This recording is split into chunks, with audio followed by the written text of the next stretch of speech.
Welcome back to Life to the Max. We've all seen and to a large extent been compelled to try to help the folks in Haiti, and then you ask yourself, what is it that I can do?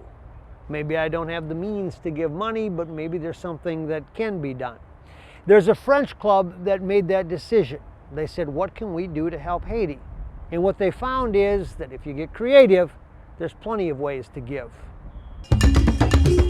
In a world growing increasingly smaller by our ability to communicate, the event is a perfect fit. A French club, Alliance Française, gathers in the United States to raise money for Haiti. It's an event that encourages artists to give something to help the earthquake-ravaged region most of us have only experienced through images, pictures of despair. Alliance Française is a cultural center. It's a French cultural center. It's an organization that is fairly old. It's over 100 years old. There is about 1,200 chapters around the world, over 100 chapters in the US. To understand the day, you have to understand the makeup of the club, one rich with international tradition and international purpose. The Alliance Française is based in Paris, France, and started about 120 years ago. And its mission, our mission, is to encourage everyone to learn French, to speak French, and to learn about French-speaking cultures around the world. And to understand Haiti, you have to understand the people that live there. Jacqueline Regis grew up in her early years there with a mother who raised children without a father, and a stepbrother who was outspoken against some government policy. Sons in a previous family, and one of them was very much was a man who very smart, very big organizer, but he was also outspoken, and that wasn't exactly tolerated during that period. So he disappeared during the dark era, the reign of terror, I call it. And after he disappeared, my mother kind of lost it, and then that's what prompted us to come to the United States. She would further her education in the U.S., eventually attending and graduating from law school. But her foundation was built in Haiti, by that mother who insisted on education, and by the people who refused to give in to third world conditions. People have nothing there, but they're happy, and there is always tomorrow. I mean, that's literally the attitude. If this didn't work out today, there is tomorrow. If this door is closed, let's go to the next door. It's just all of us are like that. That's why she penned a book to showcase what the country is really about.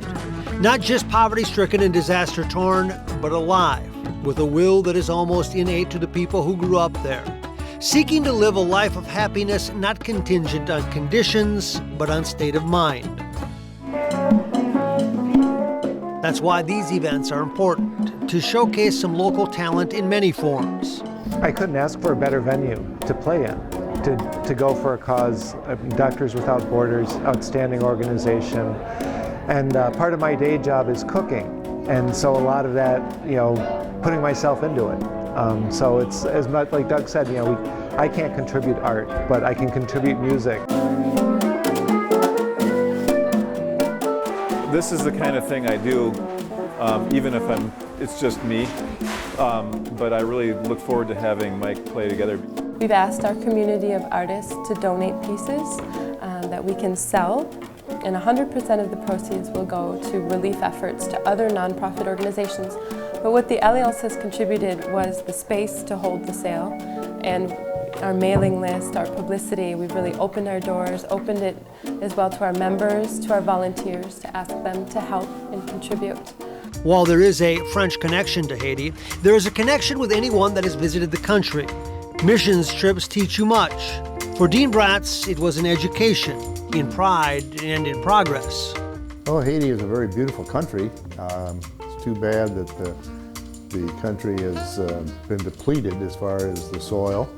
There's not a lot of agricultural there anymore, and there's not a lot of livelihood things that the people can raise their own food and so on, so they have to make do. That's why people who have been there are encouraged that they can rebuild. Not because of resources, but because of an attitude that has to extend outside the country. The roads were particularly bad. We would drive to the work site every day. The potholes were so big that the trucks, the donkeys, the The scooters all had to weave around them because you had no idea how deep these water-filled potholes were. This last year when we went, just a year later, they actually had the road graded and paved, and it took about 10 minutes to get the same distance. It is those people that have met the natives that are filled with passion to make sure the hope remains, that kids can grow into dreamers. The children in Haiti are supposedly very shy of foreigners. All of that disappears as soon as a camera, especially a digital camera, comes out, because they love to see what they look like, and they will do anything to get their picture taken. They'll make some funny face or do a somersault or whatever they can do to get you to take their picture, and then quick run around back and look at themselves or their friends and, you know, laugh away. On this day, in their own way, mission accomplished. Before we even opened the doors, the event was already a success.